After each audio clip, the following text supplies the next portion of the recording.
guys. Today I come to you yet with another weekly review of Sakamoto desu. And in this week's episode, episode 4, it just made me question what the hell is Sakamoto desu all about? I I question myself each time I watch a new episode. It just is so bizarre. Like each episode does not connect with the other. We see Sakamoto, it's like he was weird in the first episode. Okay, he was cool but weird. And as episodes go by, you just see him turn into this. I don't know how to describe him. He's capable of doing so much things, and he's just human. But at the same time, it's just so bizarre and so weird, and I don't know how to feel about that because I find myself questioning my sanity at the end of each episode of Sakamoto. And in this week's episode, it's just another episode where I just start questioning myself, wondering why the heck am I watching this series, but I find that myself enjoying it each week. But to begin with this episode we have where Sakamoto, the first part of there was like three segments. So the first part was where Sakamoto and his teacher, this teacher is always trying to find ways to get Sakamoto in trouble, some way to scold him and find him as a fraud, and even to the point where he might consider Sakamoto a pervert. Um, in that moment, in that segment, it had me going like, what the hell, what the f?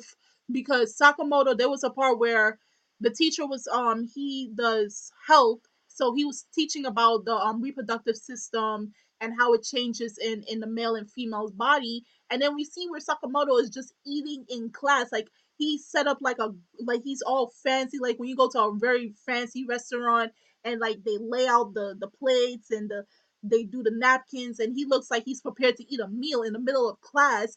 And if I was a teacher, I would have kicked him out, which he did. And we see him eating rice. And then really when he came out the class, when the teacher told him to stand outside and think about what you have done because you basically disrespected me inside my classroom, we see Sakamoto, the reason why he was eating class, that eating the rice was so that he can feed a nearly dead sparrow bird.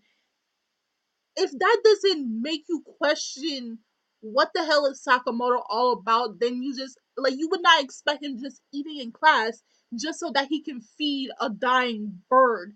And then the teacher was like so awestruck. He's like, I forgive you for what I have done. You have changed my ways of thinking that you're just a student that needs to get in trouble or you don't respect the rules or anything. And of course, Sakamoto once again changes another person's perspective on him and makes him into a better person.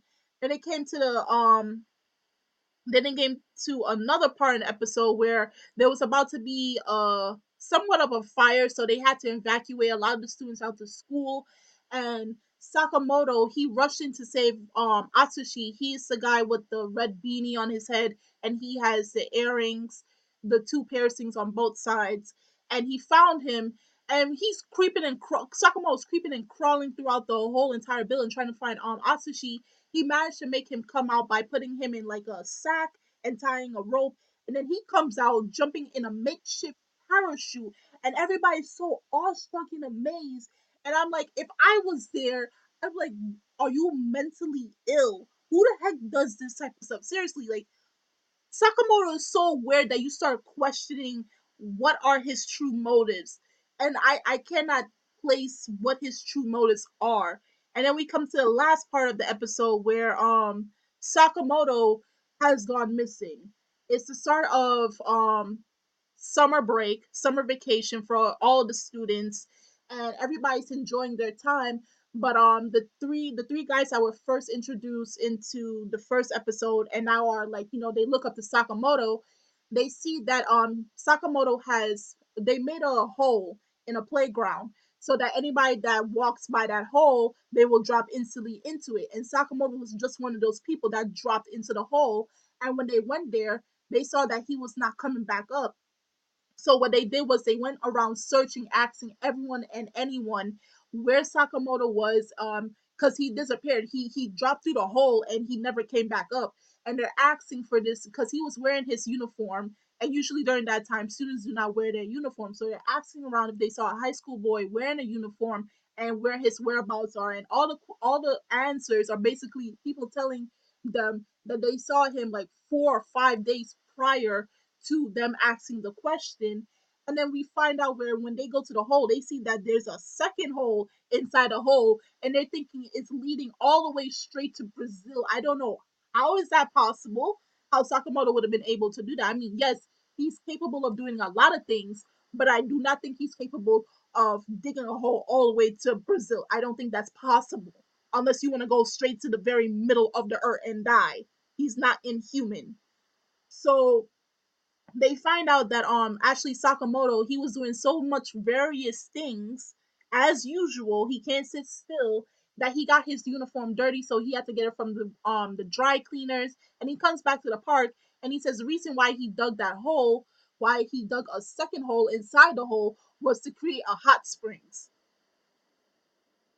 I'll just leave it at that, and you could just think like, I whatever you want to think about Sakamoto, go ahead. But he wanted to build a hot spring, so that's why he was gone to get his clothes cleaned and also come back so he could finish up that project. And that's how the episode ends. And it just leaves me questioning my sanity each episode, but yet I cannot stop watching this show. So that's basically it for this week's episode of Sakamoto desu episode 4. So if you saw the episode, please tell me what you think about it. Tell me what your thoughts are on Sakamoto himself and what he does on a daily basis. Do tell me that. The links are in the description box so you guys could check that out. And I'm Kimmy Chan of Anime Legends Podcast, and I will see you guys later. Bye.